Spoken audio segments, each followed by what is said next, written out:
చిట్టు తల్లి నిన్ను కొట్టే నా పొద్దున అని చెప్పి ఒళ్ళంతా ముద్దు పెట్టుకుంటావు, నీ బిడ్డ కాదు.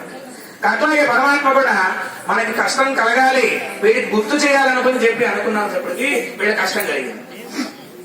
చంద్రకేతు మహారాజు గారు ఆయన ధనాగారంలో ఇద్దరు దొంగలు పడి, ఆ ఇద్దరు దొంగలు ఆ మూటను తీసుకొచ్చి ఈ వ్యాపారం చేస్తున్నటువంటి మామూలుడి ముందు పడేసి పరిగెత్తారు.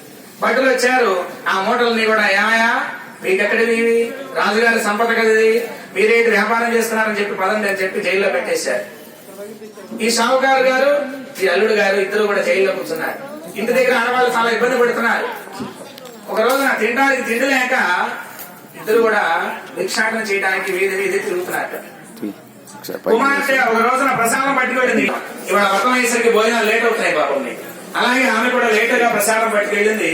తల్లికి అప్పుడు గుర్తొచ్చింది, అయ్యో వ్రతం చేద్దామని చేయలేదు మీ నాన్న, నేను నీకు తెలియదే, ఈ సత్యనారాయణ వ్రతం ఎప్పుడో చేయాల్సింది అని గుర్తు చేసుకుంది.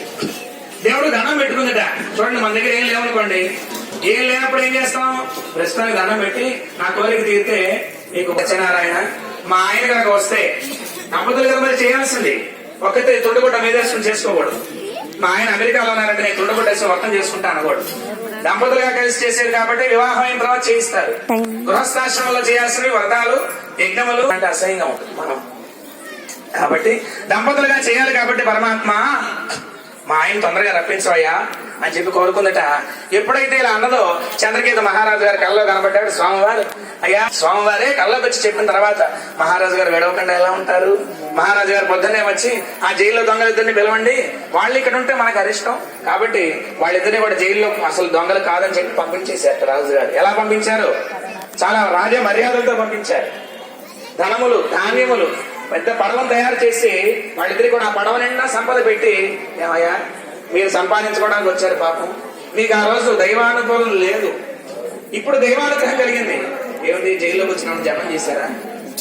ఏం చేయలేవాడు, కానీ ఎందుకో కలిగిందయ్యా, మీరు కల్లో కనబడ్డాడు, దేవుడు మిమ్మల్ని విడిచిపెట్టమన్నాడు. కాబట్టి ఇదిగో మీకు ఉన్నటువంటి ఈ వ్రతంలో 3వ కథ పరిపూర్ణం అయిపోయింది.